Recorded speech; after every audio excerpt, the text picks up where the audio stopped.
Imagine sitting alone at a school party, surrounded by wealth, laughter, and flashing lights, yet feeling completely invisible. Everyone sees your name, your dress, your father's power, but no one sees you.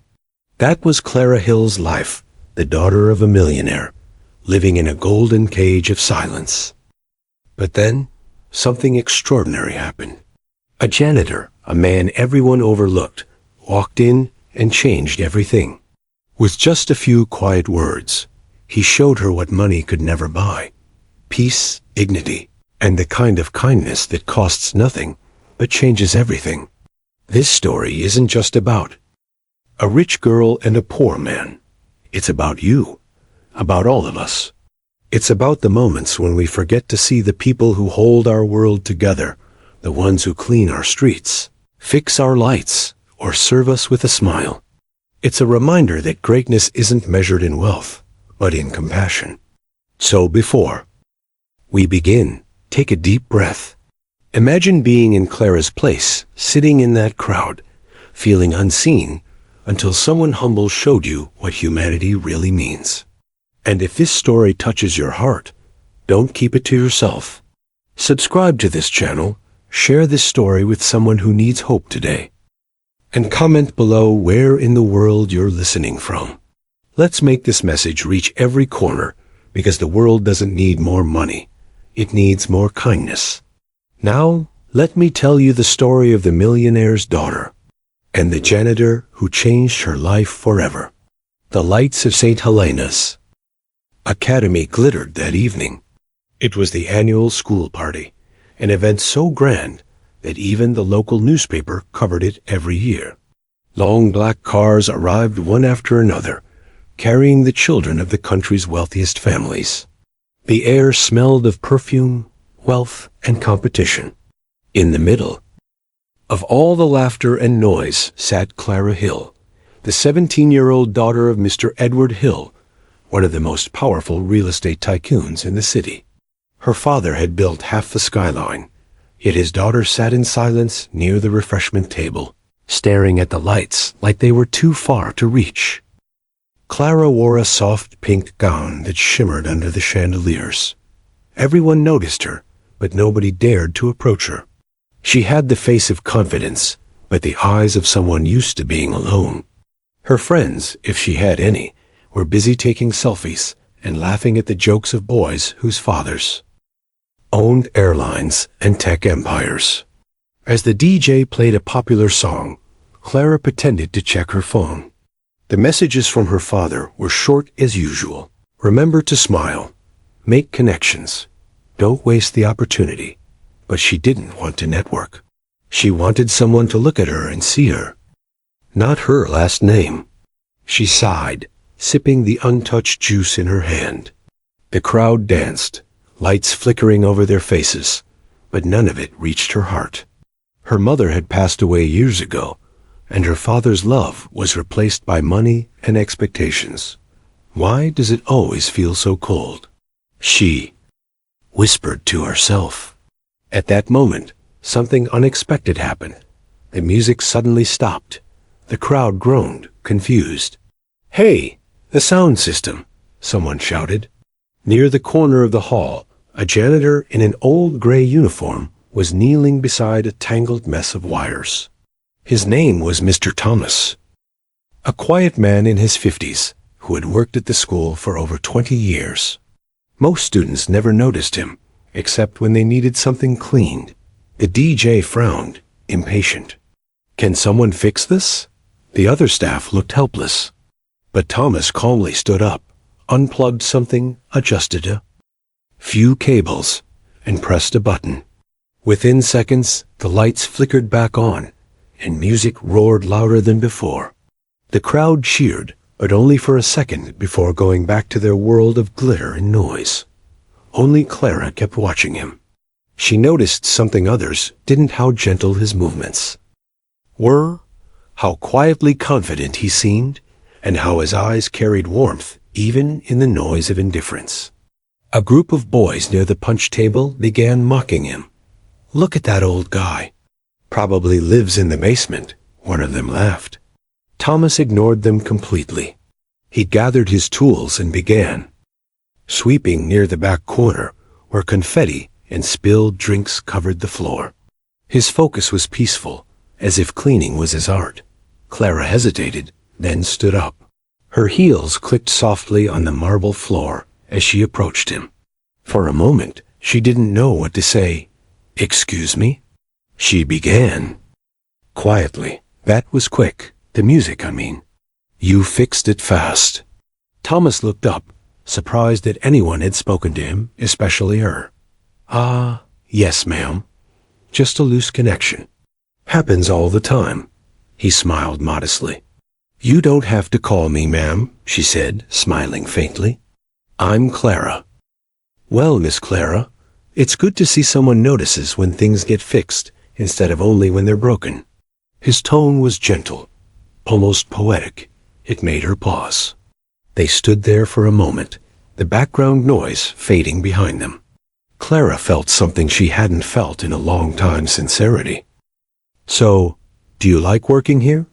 she asked curiously. He nodded. "It's honest work. This school gives me peace. And sometimes people forget peace is more valuable than gold." Clara tilted her head, trying to understand. "Peace? You mean like quiet?" Thomas chuckled softly. "No, not quiet. Peace is when you know who you are, even if nobody else does." The words hit her harder than she expected.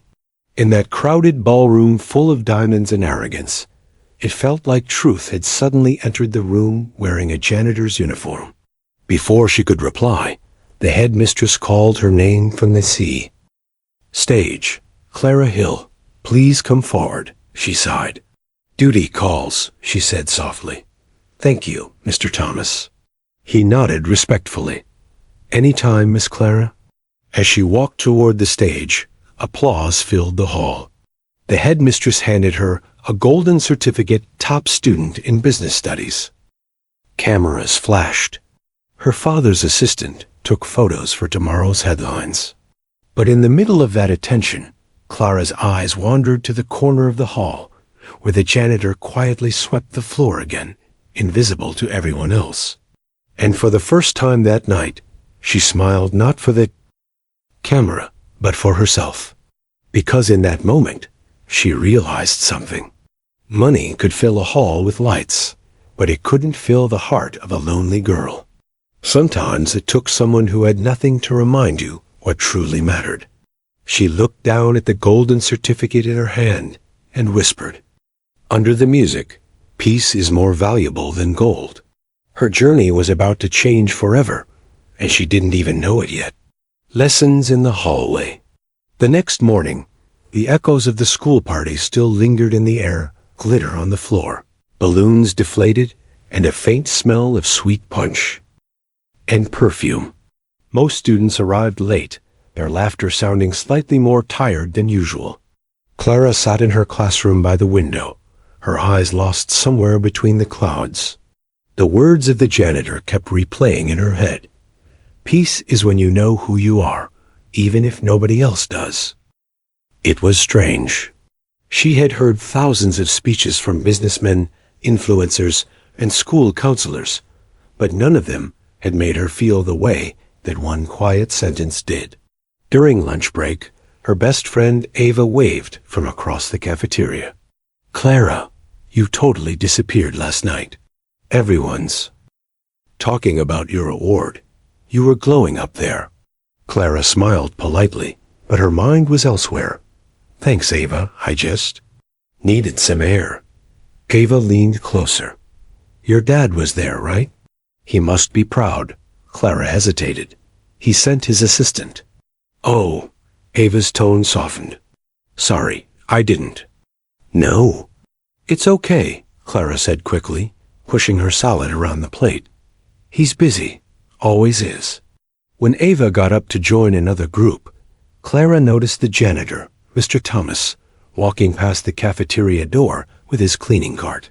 His steps were steady, slow, almost rhythmic. She didn't know why, but she stood up and followed him. He noticed her halfway down the hallway, Miss Clara, he greeted, smiling. You're walking in the janitor's world today. She laughed softly. Maybe I just needed a break from mine. He leaned his broom against the wall. Fair enough. What's on your mind? She hesitated. Last night? What you said about peace, it felt like you were talking to me. Thomas looked thoughtful. Maybe I was talking to myself. But sometimes truth echoes where it's needed. They walked slowly down the empty hall, the sound of their footsteps mixing with the distant chatter from other classrooms. My father says peace comes after success, Clara said. He thinks happiness is a reward, something you buy after winning. Thomas smiled faintly. And what do you think? I think he's wrong, but I don't know how to prove it. He picked up a piece of paper from the floor and placed it in the trash. You don't prove peace. You practice it. One small act at a time, like cleaning up a mess before it spreads. Clara frowned, unsure. That sounds too simple. He chuckled. Simple doesn't mean easy, Miss Clara. Sometimes it takes more courage to stay kind than to stay rich. His words stayed with her like a melody she couldn't stop hearing. Later that afternoon, the school's charity committee met in the library. Clara, being one of the senior representatives, was expected to attend. The meeting was about choosing the next fundraising event. Most students voted for a luxury gala at a 5-star hotel. It'll attract sponsors, said one of the boys. We'll raise more money that way. Clara raised her hand. What if we hosted it here, at the school? Maybe something more personal, like a community fair open to everyone. The room fell silent for a moment. Then laughter broke out. A girl named Stephanie rolled her eyes. Clara, that's cute, but this isn't a local bake sale. We're representing the academy. We can't just let random people in. But that's the point, Clara insisted. It's supposed to be charity, not a business event. Maybe we could invite the cleaning staff, the cafeteria team, everyone who keeps this place running. Why? Another boy smirked. They get paid for it. Clara's jaw tightened. Because they deserve to be seen. The teacher supervising the meeting, Mrs. Blake, adjusted her glasses. It's an interesting idea, Miss Hill, but let's stick to the planned proposal for now. Clara nodded politely, but disappointment burned inside her.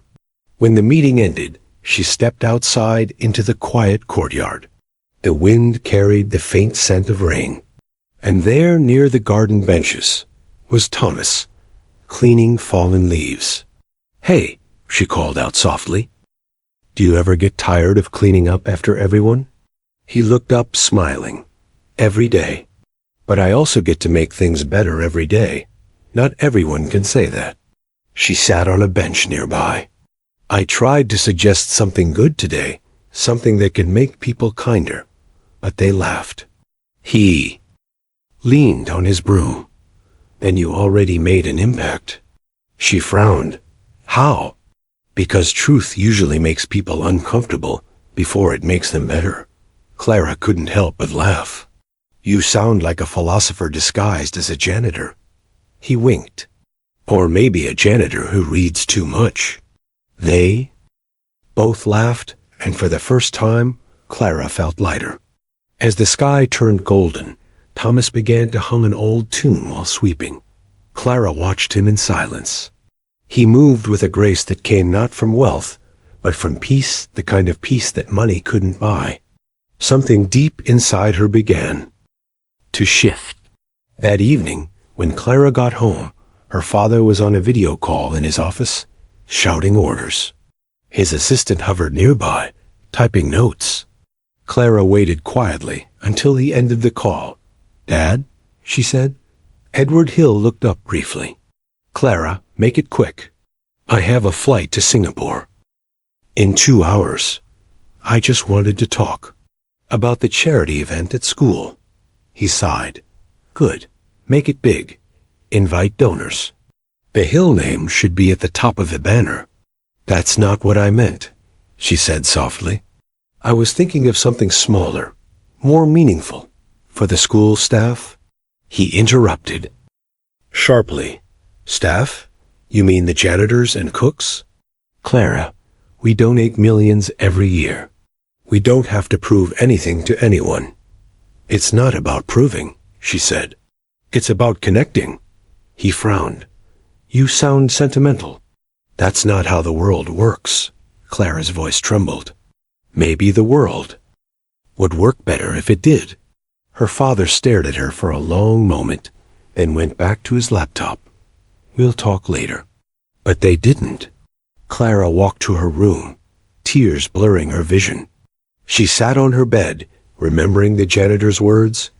Peace is more valuable than gold. For the first time, she understood what he meant. Her father had gold too much of it, but no peace. And maybe, just maybe, she could change that. Outside, thunder rumbled softly in the distance, and Clara whispered to herself, I'll show them what peace really looks like. The secret plan. Days passed, but Clara couldn't shake the feeling that something had to change. The school halls looked the same, polished floors, perfect smiles, and invisible workers moving quietly in the background. But her heart saw everything differently now.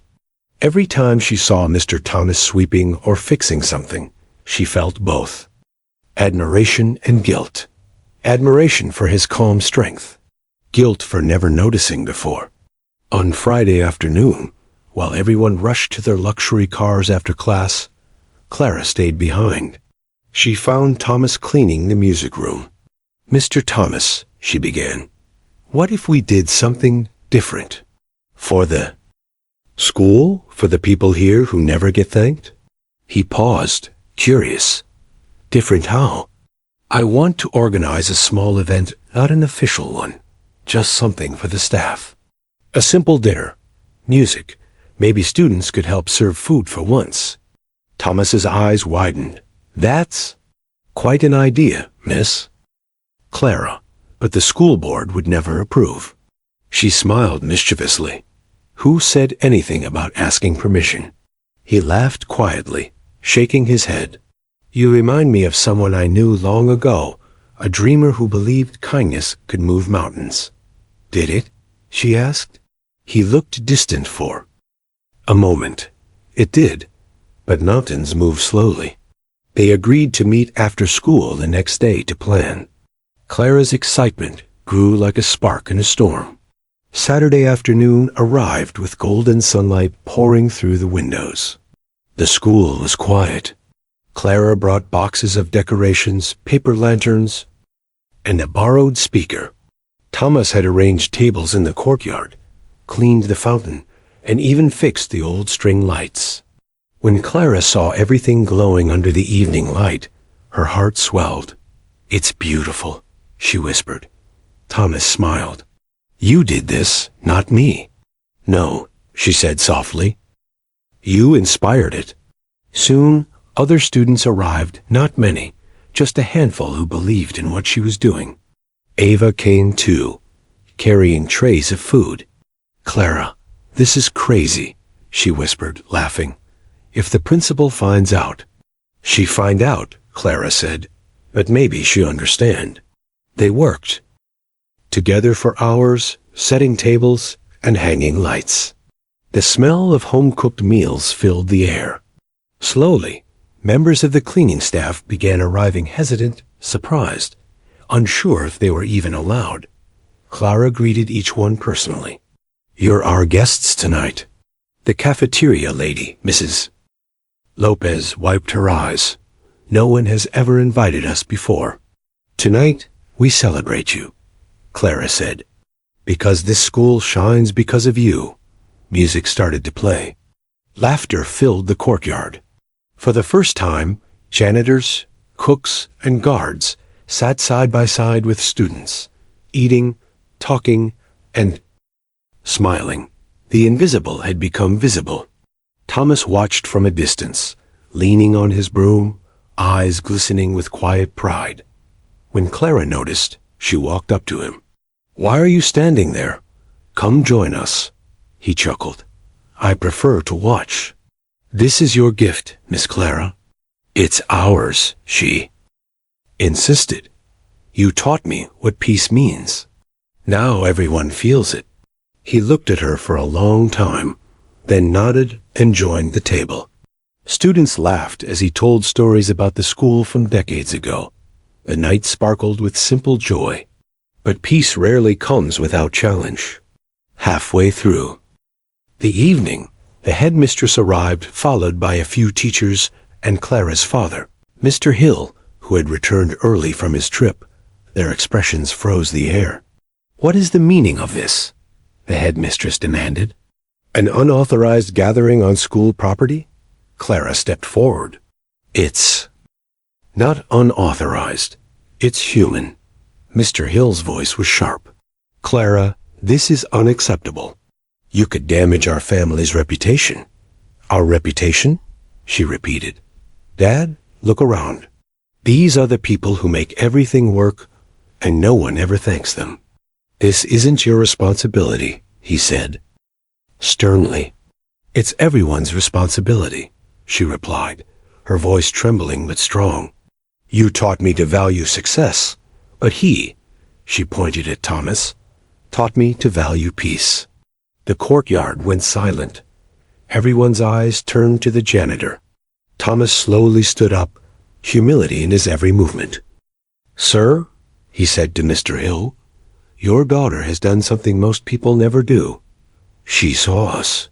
Mr. Hill hesitated, torn between pride and control. You're the janitor, correct? Yes, sir. I fix what's broken walls, lights, sometimes hearts. A quiet laugh escaped from someone in the crowd, breaking the tension. Even the headmistress softened a little. Clara looked at her father. Can't you see? This is what success should look like. Mr. Hill exhaled, his anger fading into thought. The staff, the students, everyone waited. Then, unexpectedly, he took a deep breath and said, Maybe I was the one who needed fixing? Thomas smiled gently. It's never too late, sir. Mr. Hill walked forward, picking up a plate from the table. Then let's eat. The courtyard erupted in applause and laughter. The music resumed. The storm of tension melted into a night of unity. Clara looked at Thomas, her eyes shining with gratitude. You did it. He shook his head. You did. She smiled. No, we did. And under the soft lights, surrounded by laughter and peace, Clara finally understood the truth. The richest people are those who give others a reason to smile. That night would be remembered. For years at St. Helena's Academy, it became a tradition, the harmony. Night started by a millionaire's daughter and a humble janitor who reminded the world that dignity doesn't need permission. And in that small courtyard, peace truly became more valuable than gold. The ripple effect. The next morning, the sun rose over St. Helena's Academy, but the school felt different. The courtyard still smelled faintly of last night's dinner, and colorful lanterns swayed gently in the breeze. It wasn't just a place of wealth anymore. It was a place that had felt kindness. Word of the Harmony Night spread faster than gossip. Teachers whispered about it in the staff room. Students who hadn't attended wished they had. And for once, the cleaning staff walked through the halls with smiles, greeted by names instead of silence. Clara arrived early, unsure what to expect. Some part of her feared punishment, but another part of her didn't care. For the first time, she felt proud not because of a trophy, but because she had done something real. As she reached her locker, she saw a note taped to it. The handwriting was neat and simple. True change begins quietly. Proud of you, T. She smiled softly, knowing exactly who it was from. In her first class, whispers followed her. Stephanie, the girl who mocked her during the charity meeting, leaned over and said, So, Miss St. Clara, saving the world now? Clara turned to her, calm and confident. Not saving, just starting. Stephanie rolled her eyes but didn't reply. For the first time, she had no comeback. Later that afternoon, Clara was called to the headmistress's office. Her father was already there, sitting beside the principal with folded arms. His face was unreadable. "Miss Hill," the headmistress began, "while your actions were unconventional, they have had an unexpected impact. Parents are calling to praise the event. Several donors have even offered to fund a permanent scholarship for staff families." Clara blinked in surprise. "They did?" The headmistress nodded. "Sometimes the best lessons don't come from the classroom. Her father's stern expression softened. "Clara, I came here ready to lecture you. But I saw something last night I haven't seen in years. Sincerity." She looked at him carefully. "You're not angry?" He sighed. "Maybe I was wrong to think power means distance. Your mother used to say kindness is the only legacy that lasts. I forgot that." Clara smiled, her eyes moist. "Then maybe we can remember it together." He nodded slowly. "I'd like that." The headmistress smiled faintly. "I believe this school could use more of that spirit. Perhaps next year we can make Harmony Night official." Clara's heart swelled. "Thank you, ma'am." After the meeting, Clara found Thomas near the courtyard again, fixing a broken bench. "I think we started something," she said, her smile brighter than the morning sun. He chuckled. "No, Miss Clara, you started something. I just handed you a broom." She laughed. "Then maybe I'll keep sweeping for a while." He looked at her with warmth. "Good, because the world could use more people who aren't afraid to clean it, not just floors, but hearts." They stood there for a moment, surrounded by birdsong and sunlight. A campus glowed with quiet harmony. Days turned into weeks. The energy of the event didn't fade. Students volunteered to help around the school. Cafeteria staff received handwritten thank you notes. For the first time in years, the academy felt united. One afternoon, Clara noticed Thomas wasn't at his usual post. Concerned, she asked around. "He didn't come in today," one teacher said. "Something about his health." Her heart sank. Without thinking, she asked her driver to take her to the small apartment listed in the staff directory. When she arrived, she found Thomas sitting by the window, sipping tea. His face looked pale but peaceful. "Mr. Thomas," she said softly, "why didn't you tell me you weren't feeling well?" He smiled faintly. "Because you already gave me what I needed, purpose." She sat beside him. "You gave me that first." He looked out the window, where sunlight poured through dusty curtains. "It's funny," he said. "People spend their lives chasing gold, but peace is always free, and still the rarest thing to find." She took his hand gently. "I'll make sure everyone remembers that." He smiled, eyes closing briefly. "Then my job is done." Weeks later, a new plaque appeared in the courtyard of St. Helena's Academy. It read, "In honor of Mr. Thomas, who taught us that peace is more valuable than gold." Students placed flowers around it. Even Clara's father attended the ceremony, standing quietly beside his daughter. When it was Clara's turn to speak, she stepped forward and said, "Mr. Thomas was more than a janitor. He was a teacher, the kind who doesn't stand in front of a class, but walks beside you, showing you what really matters. He showed us that greatness isn't in the title, but in the heart." The crowd fell silent. Even the wind seemed to pause. Clara looked up at the sky and smiled. "Thank you, Mr. Thomas. I'll keep sweeping." That night, she wrote in her journal, "Peace isn't found in silence or wealth. It's found in people who care enough to notice what others ignore." And as she placed her pen down, a calmness washed over her, the kind that her father's empire could never buy. Because she finally understood peace was not a destination. It was a choice one she would make every day, just like him. The legacy of peace. Years later, the story of Harmony Night became legend at St. Helena's Academy. New students heard it during their first orientation week. It wasn't just a tale about kindness. It was a reminder that hearts could be changed in the most unexpected places. The courtyard, once a place of silent footsteps, had become a garden of laughter.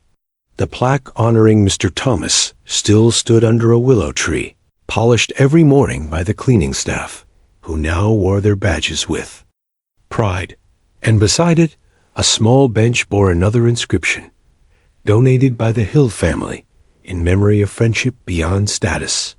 Clara, now in her 20s, returned to visit the school every year. She had become a social entrepreneur, creating programs that connected wealthy schools with underprivileged communities. Her vision was simple: to bridge the invisible walls that separate people. That morning, she walked through the old gates, her father beside her. Time had softened him. The once cold businessman now carried a quiet smile, his expensive suit replaced by simple clothes. "You were right," he said, looking around. "Peace really was more valuable than gold." She smiled. "You finally believe that?" He nodded. "I had to lose a few contracts to learn it. But your janitor friend was wiser than any CEO I've met." Clara laughed softly. "He was everyone's teacher." They stopped near the plaque. Fresh flowers lay at its base. Children from the new class ran around, chasing butterflies. Clara sat on the bench, her eyes misty. "You know," she said, "he once told me peace isn't about quiet. It's about knowing who you are, even when no one else does." Her father sat beside her. "And who are you now, Clara?" She took a deep breath. Someone who finally knows why he said it. Inside the school auditorium, the new headmistress invited Clara to speak to the graduating class. As she stepped onto the stage, hundreds of eyes watched her students, parents, teachers, and workers together in the same hall. "Years ago," she began, "I was sitting where you are. I thought success meant having more than others. But then, I met a man who cleaned these floors. And in his silence, I found wisdom that changed my life." The students listened, captivated. "He said peace is knowing who you are, and I didn't understand then, but I do now. It means living with truth, not with fear. It means giving before asking. And it means treating every person, no matter their job or clothes, as someone worthy of respect." Applause began softly, then grew until it filled the hall. Clara's voice trembled slightly. As she continued, "If you remember one thing from this school, let it be this: greatness isn't built on wealth. It's built on compassion." When she finished, the entire room stood up. Even the janitorial staff clapped with tears in their eyes. After the ceremony, a young girl approached her. She was about 15, holding a notebook to her chest. "Miss Hill," she said nervously, "can I ask you something?" "Of course," Clara smiled. "Do you really think one person can change how others see the world?" Clara knelt down so their eyes met. "Yes," she said, "because one person already did." She glanced at the plaque through the window, gleaming under the sun. "And now it's your turn." The girl smiled, hope shining in her eyes. Clara placed a hand on her shoulder. "Start with kindness. It spreads faster than you think." That evening, Clara and her father walked through the garden before leaving. The sound of laughter echoed from the dorms, and the smell of flowers filled the air. The same courtyard that once felt cold was now alive with warmth. Her father looked up at the sky. "I wish Mr. Thomas could see this." Clara smiled faintly. "He does." They stood in silence for a moment. Then her father asked softly, "Do you ever miss him?" "Every day," she said, "but I carry him with me. In the way I speak to people, in the way I choose peace over pride." He nodded. "He'd be proud." "I hope so," she whispered. As the sun set, The light reflected off the golden letters on the plaque. Peace is more valuable than gold. The words shimmered like truth itself. Somewhere beyond the noise of the world, in the quiet between heartbeats, it felt as if Mr. Thomas was still there, sweeping the edges of life's chaos, reminding everyone that small acts could build eternal bridges. And in that stillness, Clara Hill smiled not as a millionaire's daughter, but as a student forever changed by a janitor who had nothing but gave everything. Because the richest people are not those who own the world, they are the ones who leave it better than they found it.